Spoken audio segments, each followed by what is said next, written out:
नमस्कार बच्चों, मैं विश्वास नौशादा पब्लिक स्कूल बुन्ना से आपकी हिंदी की अध्यापिका मुक्षा बोल रही हूँ। बच्चों, हमने हिंदी व्याकरण की पुस्तक में 8वीं कक्षा में पाठ 4 शुरू कर रखा है। संधि और संधि विच्छेद के बारे में हमने संधि के बारे में, संधि विच्छेद के बारे में पढ़ा और जो इसके 3 प्रकार हैं, संधि के स्वर, व्यंजन, विसर्ग। तो हम इसमें स्वर संधि के बारे में पढ़ रहे थे और स्वर संधि में हमने इसके 3 भेद पढ़ लिए अब तक, दीर्घ संधि, गुण संधि और विधि संधि के बारे में। आज हम इसका 4th भेद पढ़ेंगे, यण संधि। जब ई के बाद इन दोनों से भिन्न कोई भी स्वर हो तो ई का य हो जाता है। उ के बाद इनसे भिन्न कोई भी स्वर हो तो उ का व हो जाता है, तथा री के बाद री से भिन्न कोई स्वर हो तो री का र हो जाता है, तब उसे यण संधि कहते हैं। नीचे देखिए कुछ उदाहरण है आपका, जैसे ई और ए को मिला के बन गया य। ऐसे ही यदि से यदि प्लस अपि, यद्यपि, अति प्लस अधिक, अत्यधिक। इसके नीचे और उदाहरण दे रखे हैं। आगे है ई और आ को मिला के या हो गया, जैसे वी प्लस आप्त, व्याप्त, अति प्लस अचार, अत्याचार। ऐसे इत्यादि है, अत्यावश्यक है। ई प्लस उ को मिला के यू बन गया, जैसे ऊपरी प्लस युक्त, उपरयुक्त, अति प्लस उत्तम, अत्युत्तम। ये 2 अन्य उदाहरण भी साथ दिए गए हैं आपको। इसी प्रकार ई प्लस उ को मिला के यू बन गया, यानी कि बड़ा उ लगेगा, जैसे नी प्लस ऊन, न्यून, वी प्लस ऊ, व्यू। इसी प्रकार ई प्लस ए मिला के ये बन गया, जैसे प्रति प्लस एक, प्रत्येक। फिर ई प्लस आई मिला के यही बन गया, जैसे अति प्लस ऐश्वर्य, अतिश्वर्य। आगे देखेंगे बच्चों, जैसे कि ई प्लस अ मिलाने से यह बना, जैसे देवी प्लस अर्पण, देवी अर्पण। अब देवी में देखो यहाँ बड़ी ई है और यहाँ ए है, इनको मिला के यहाँ पे यह बन गया, देवी अर्पण। इसी प्रकार नदी प्लस अर्पण, नदी अर्पण। अब ई और आ को मिला के या, सखी प्लस आगमन, सख्यागमन। इसी तरह ई और उ मिला के यू बन गया, नदी प्लस उद्गम, नद्युद्गम।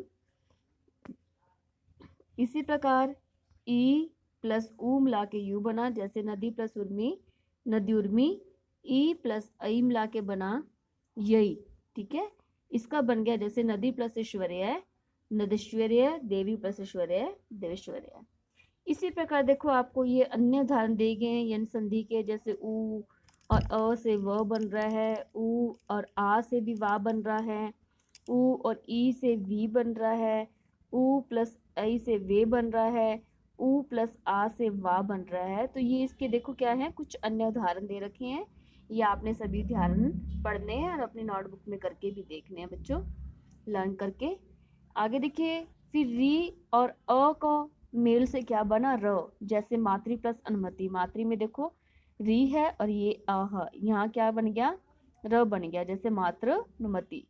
पितृ प्लस अनुमति का पितृनुमति बना। री प्लस आ का रा बन गया, पितृ प्लस आज्ञा, पितराज्ञा। मातृ प्लस आदेश, मात्रादेश। री प्लस ई मिला के री बना, जैसे पितृ प्लस इच्छा, पितृइच्छा। अब हम इसका 5th पार्ट है जो अयाद्य संधि के बारे में पढ़ेंगे।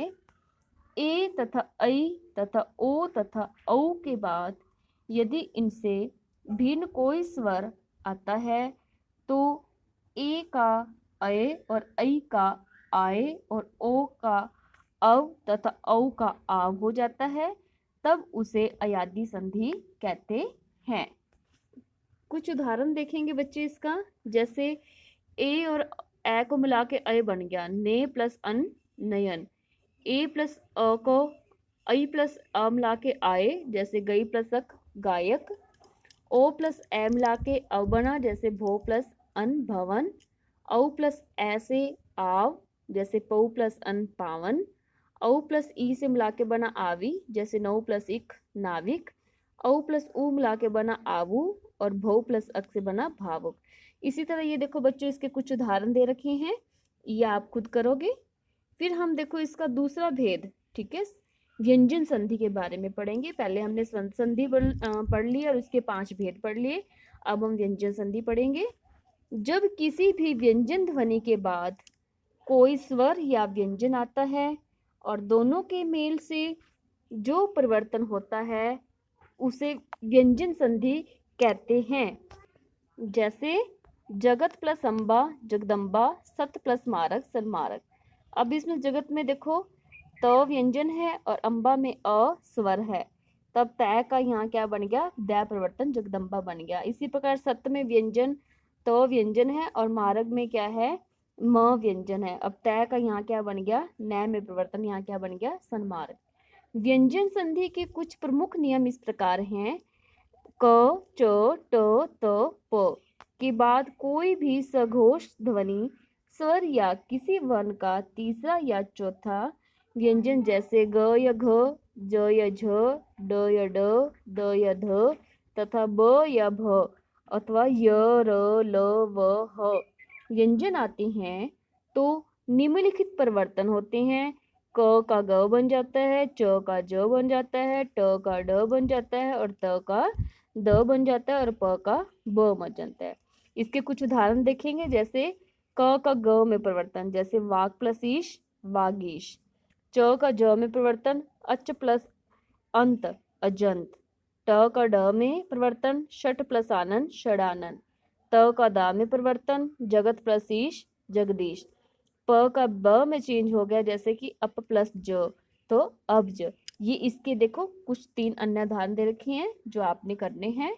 आगे है इसका दूसरा पॉइंट क्या है, वर्ग के पहले व्यंजन के बाद यदि नासिक्य व्यंजन न में आता है तो वर्ग का पहला व्यंजन अपने वर्ग के नासिक्य व्यंजन में इस प्रकार बदल जाता है। नासिक्य व्यंजन जिसकी यानी कि नाक से ध्वनि आती है, जो क का अड़ हो जाता है, जैसे कि पंचम वर्ण क ख ग घ अड़, च क इया, ये सारे पंचम वर्ण दे रखे हैं, जो पंचम वर्ण में चेंज हुए हैं, नासिक्य जो ध्वनि है आपकी।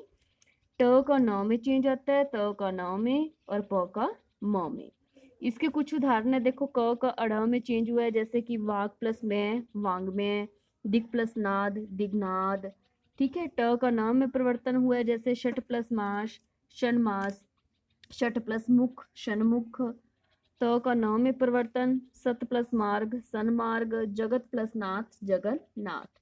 तीसरा देखेंगे इसका क्या पॉइंट है, यदि त के बाद च या छ हो तो, च ज या झ हो तो, ज ट या ड हो तो, और ट ड या ढ हो तो ड में, और ल व्यंजन आए तो ल में परिवर्तन हो जाता है। जैसे देखो यहाँ दे रखा है त और च, ठीक है, त और च को मिलाने से च में हो गया, त और छ को मिलाने से छ में हो गया, त और ज को मिलाने से ज में, त और ड को मिलाने से डड में, और त और ल को मिलाने से ल में परिवर्तन हो गया। इसके उदाहरण है कुछ, उत प्लस चारण उच्चारण, उत प्लस छिन्न उछिन्न, सत प्लस जन सज्जन, उत प्लस डयन उडयन, उत प्लस लास उलास। ये देखिए इसके अंदर कुछ उदाहरण दे रखे हैं आपको। ठीक है, आगे 4th पॉइंट, यदि त के बाद श व्यंजन आता है तो त का च हो जाता है और श व्यंजन छ में बदल जाता है। अब ये देखिए जैसे त श, ठीक है, इन दोनों के मेल से छ बन गया। जैसे उत प्लस शीट, अब यहाँ क्या है त और शी, और किस में बदल गया, छ में। ठीक है, उत उच्छिष्ट।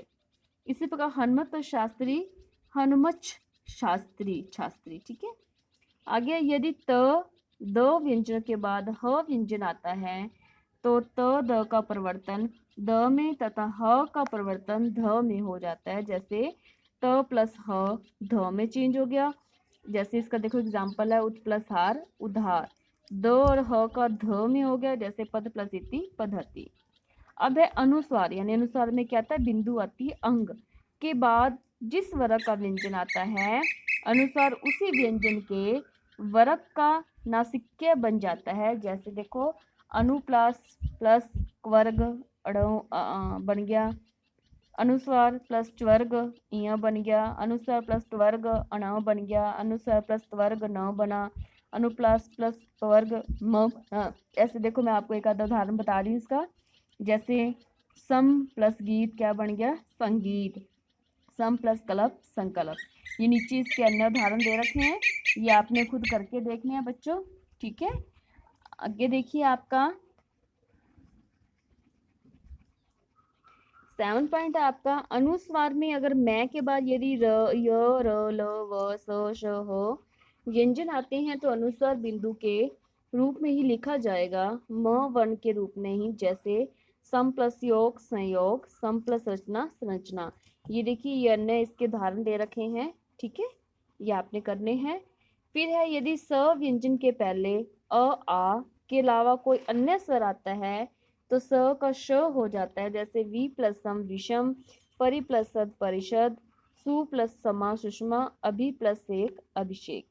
इसी तरह यदि री र तथा श के बाद न व्यंजन आता है तो वह अण में बदल जाता है। जैसे परि प्लस नाम परिणाम, री प्लस न ऋण। तो बच्चों आज हमने व्यंजन संधि भी कर लिया, आपकी स्वर संधि और व्यंजन संधि दो भेद पूरे हो गए हैं। तो आपने इसको अच्छे से पढ़ना है और जो इसमें संधि विच्छेद और संधि आए हुए हैं आपने इसको लर्न करके अपनी रफ नोटबुक पे करके देखना है बच्चों। धन्यवाद।